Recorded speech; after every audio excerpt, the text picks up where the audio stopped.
arkadaşlar, kanalıma hoş geldiniz. Bu videomda sizlere görmüş olduğunuz bu güzel paspas yapımını anlatmak, paylaşmak istiyorum. Umarım sever ve beğenirsiniz. Hemen başlayalım. Şöyle kullandığım ipim Ayaz isimli, Ayaz marka makrame ipleri olacak arkadaşlarım. Şöyle bir de bu rengini kullandım. Dilediğiniz her türlü iple yapabilirsiniz. Sadece ben değişik fikir olsun diye sizlerle bunu paylaşmak istedim arkadaşlarım. Bakın şöyle bir görüntüsü var. Kalın bir halı kaydırmaz kullandım arkadaşlar. Şöyle göstereyim yakından. Arkası bu şekilde fitilli diye geçen şeylerden. Ve modelimizi uyguladıktan sonra arka kısmı bu şekilde oluyor. Bu da kaymasına engel olacaktır arkadaşlarım. Ve yerden yüksek olduğu için de herhangi bir sıkıntı yaşamayacaksınız diye düşünüyorum. Şöyle bunu da söyledikten sonra tığımız 3 milim kullandım. Tığ numarası önemli değil arkadaşlarım. Bu deliklerden rahat geçmesi önemli sadece. Başka da herhangi bir şeyi yok arkadaşlar. Dediğim gibi elimde olan siyah ve kırmızı ile böyle yaparak başladım ben. Şimdi bakın kenar yapmanıza da ayrıyeten gerek yok. Şöyle yaptığımız işlemden sonra kenar kısımları da kapanıyor tamamen. Şimdi hemen başlayalım. İlk sıramızda kenar yapmayacağımızı söylemiştim. Kenar yapmayacağız. Şurayı geçmemiz lazım ama arkadaşlar. Onu söyleyeyim. Şöyle aldım. Burada bu işlemi uyguladım ben diğer tarafta. Şimdi onu sizinle beraber yapalım. Şöyle bir tane aldım üzerine ve bu şekilde çektim. Diğerine giriş yaptım. Hemen yanındaki yere. Oradan bu şekilde kaydırma yöntemiyle bağladım. Sonra tekrar üzerine alıp aynı yerden giriş yaptım. Buraya bir tane çakma sık iğne yaptım. Sonra kaydırma yöntemiyle diğerine bağlıyoruz. Üzerine alıyoruz. Bu şekilde. Bunu sadece bu kenara uyguluyoruz. Daha sonra farklı bir çalışma yapacağız. Ve de çok kolay bir çalışma olduğunu düşünüyorum arkadaşlar. Şöyle.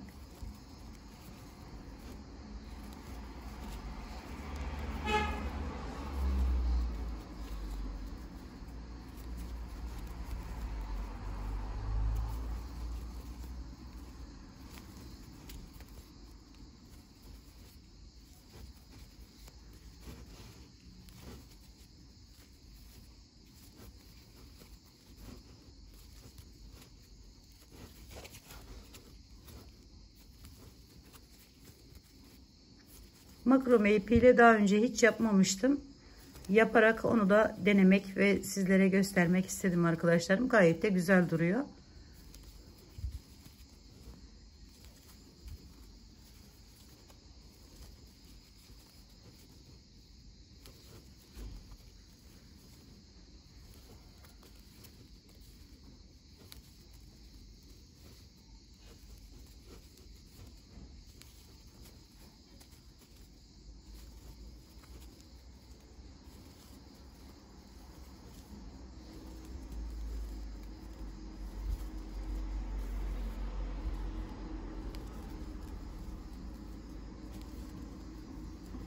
Dilediğiniz her rengi kullanabilirsiniz arkadaşlar bu arada.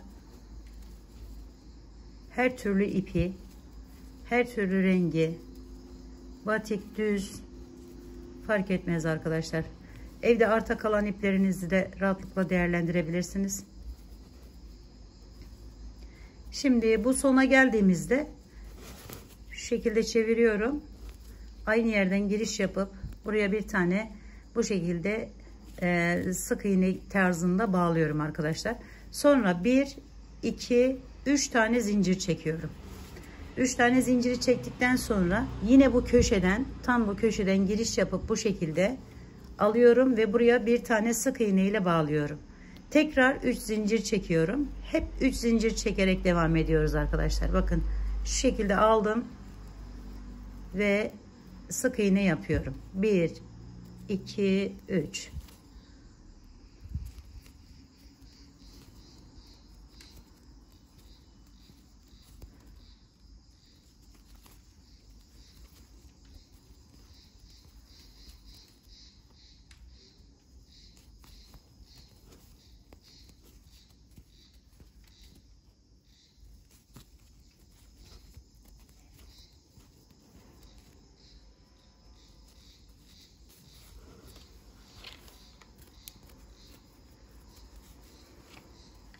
Şimdi bu şekilde size göstermek amaçlı tutmuştum. Şöyle yapıyorum. Daha kolayına yapabileceğinizi göstermek için. Şöyle bakın. 1, 2, 3 zincir. Şuradan ve şuradan alıyorum ve devam ediyorum. Böyle daha kolay oluyor arkadaşlarım. Sadece size nereden alacağınızı göstermek amaçlı az önce bu şekilde yaptım. Bakın şöyle aldım. Giriş yapıyorum ve sık iğnemi yapıyorum. Sıra sıra duruyor. Çok güzel oluyor. Görüntüsü halı kaydırmaz gözükmüyor. Naylon bir ip olduğu için çok dayanıklı. Halı kaydırmazlar da dayanıklı arkadaşlarım. İçiniz rahat olsun. Dilediğiniz büyüklükte yapabilirsiniz. Halı kaydırmazları hobi mağazalarından, halıcılardan, böyle indirim 3,5 diye tabir edilen yerlerden alabilirsiniz, bulabilirsiniz arkadaşlar. Bunlar metreyle de satılıyor. Daha büyük projeler yapmak için daha büyük parçalar kestirerek kullanabilirsiniz, yapabilirsiniz.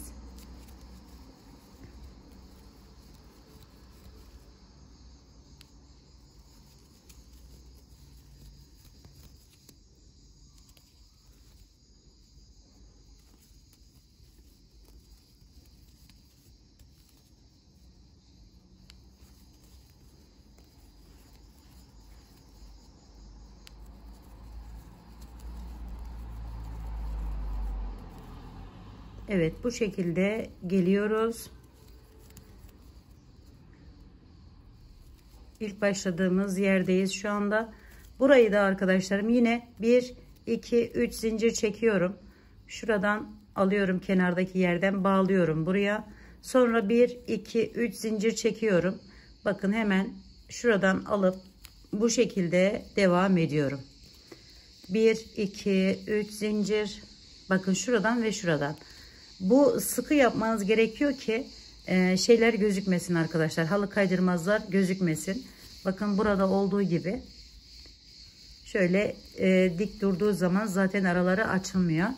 Bir tane eğer atlarsanız şu arada, yani şu şekilde yaparsanız, bakın hemen deneyelim. Pardon. 1, 2, 3. Hemen deneyelim arkadaşlarım. Bir tane atladım bakın. Bu şekilde ayrık ayrık duruyor ve güzel olmuyor. İnanın ben bunu da denedim. Sizlere yapmadan önce deniyorum. En güzel şekliyle sizlere sunmak istediğim için arkadaşlar. Şöyle hemen devam edelim. Bu şekilde devam ediyoruz. Başkaca herhangi bir işlem yapmıyoruz. Köşeleri de kenar kısımlarında gösterdiğim şekilde bağlıyoruz arkadaşlarım. Ve renk değişiminde zaten kenardaki yerden yaparak devam ediyoruz. Dilediğiniz kalınlıkta yapabilirsiniz. Yani şu görmüş olduğunuz yerleri dilediğiniz kalınlıkta yapabilirsiniz arkadaşlar. Daha fazla ya da daha az. Bunları araya yapmadan düz bir şey de yapabilirsiniz. Böyle bir görüntüye sahip oluyor. Evet arkadaşlarım, umarım sevmiş ve beğenmişsinizdir. Bugünlük de kanalımdan bu kadar. Yapacak olan arkadaşlarıma şimdiden kolaylıklar diliyorum. Bir dahaki videomda görüşmek üzere. Hoşça kalın, sağlıkla kalın. Allah'a emanet olun arkadaşlarım.